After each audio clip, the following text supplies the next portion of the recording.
All right, so there's a question that I always get on my funeral program videos, and that question is, what type of printer do I use?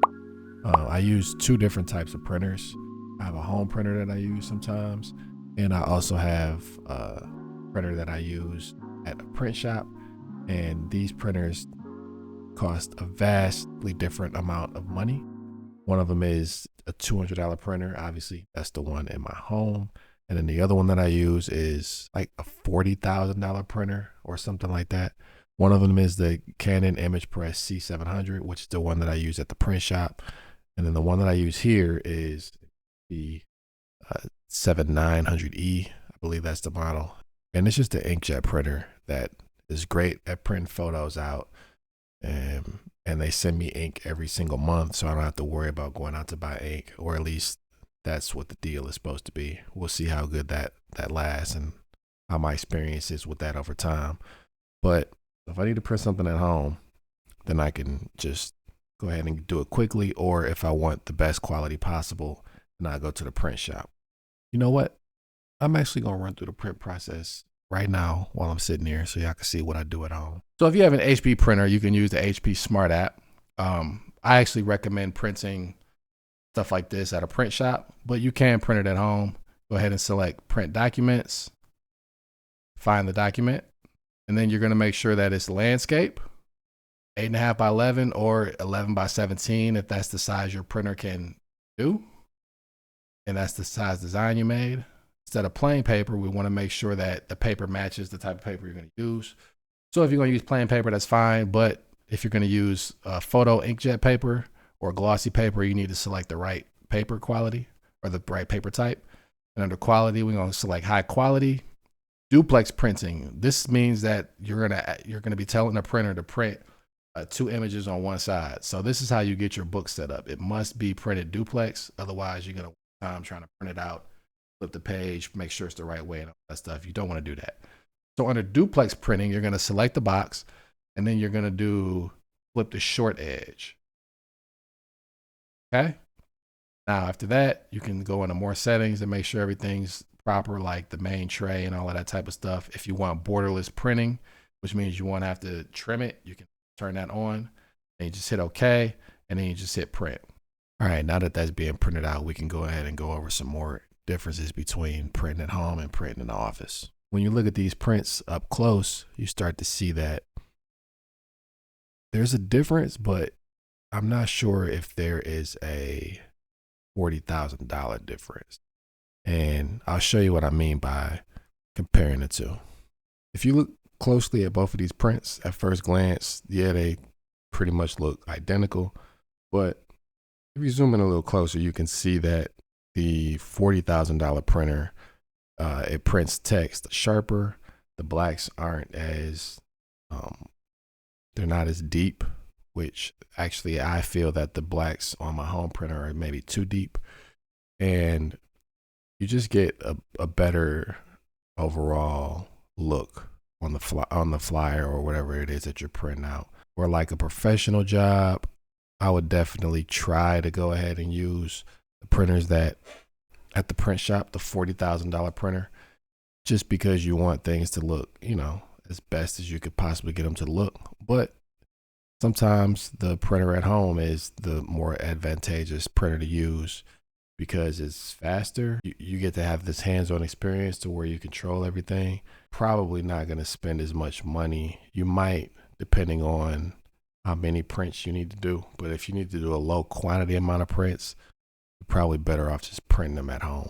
Now, there's a couple things that you should keep in mind when you're printing. You want to, or when you're shopping for a printer, if you're going to buy one at home, you want to make sure that the printer can do duplex. You want to get the largest print bed that you can possibly afford. I wanted to stay within like the $200 range for my printer, and all of the printers that print color and print duplex that are in that price range had a max bed of like 8.5 by 14, which is I think called legal size. And that was fine for me. I plan on using mine to print smaller booklets out and in small quantities. So this printer in a lot of ways is actually perfect for the type of stuff I expect to print out. But if you're running a business where you want to, print stuff for other people regularly, then you need to consider thinking about getting that big boy, that $40,000 printer. And even if you don't get that printer, there's some mid-range printers that you can get for like, $1,500 to $1,000 that'll probably do a better job than the inkjet printer I have right here. There will be color laser printers, they have an advantage over inkjet printers in some ways. Printing out one of these at FedEx, and I know it was just a one-off price. I probably could get a better price if it was a bulk order. Like if I order more prints, then I'll get a cheaper price per booklet. But this one booklet to print at FedEx cost me almost $10 just to print this one book. Yeah, that's pretty expensive. And I know that you can get these booklets printed for much cheaper. It's just a 4-page book, which is 2 sheets printed double-sided. So I definitely overpaid for this one booklet that I got from FedEx. And I know that if I do some research online, or if I had to really get a bulk order done of like maybe let's say 200 of these, I definitely could get a price better than $10 per book. So yeah, that kind of shocked me that this was that much for just one of these. I actually thought it would be like maybe like half that price, which still is pretty expensive if you ask me. Like $4 is already on the expensive side, but $10 is like, it's unreasonable, honestly, if you're going to be doing a lot of these. So, or I mean, even if you're just going to be doing a few of them. So like, let's say if you're only doing 10 of them, you're already at $100 just to print out 10 of them. And that's very, very ridiculous for a price. But I know, like I said, that you can go on the FedEx Kinkos or any other like commercial sort of print shop, and they'll be like, well, how many are you going to print out? And then you could tell them like, oh, I need to print out 200. And then they'll give you a price based on that. But if you need to print out just one, they'll probably give you some outrageous price, like $10, like what I paid for mine. I really think that, again, it just depends on how much money you have and how much money you want to spend. But it's really good to know that you can get something of this quality done right in your home without having the hassle of dealing with a print shop, wondering when they're going to be finished, if they're going to do the job the way that you need it to be done, and things like that. And even when I went to get this print set up, I just didn't tell them to fix it because I was like short on time. But the guy at the print spot didn't print this right.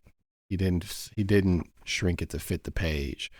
So then like the print ended up being cut off, which is a very real problem you can have dealing with a print shop. Like the person that's printing your work out could maybe not pay attention to detail on what options he needs to click to make it look the right way it needs to look. And then you end up with something that, might have words cut off or things like that because he didn't shrink it page. And then also, even no printer is perfect. So even the $40,000, if the $40,000 printer has issues, definitely the $200 printer will. And the thing with the $200 printer is that while it does do a good job and it's the convenience of being at home, you might still have to tinker a little bit, because if you could tell it to print without a border, and then the printer might not grab the paper the right way, and then your prints are a little shifted or crooked. Like, these are real things that happen with printers quite often, and they could be a little bit frustrating, especially if you're doing it like running it as a business or something. So you want to get a printer that's going to hopefully give you the least amount of issues. All right. Hope you enjoyed that video. Here's another one right here that might spark your interest. This one is on how to pick the right type of photo paper for your prints. So go ahead and check that out if you're interested. Appreciate y'all watching. Peace.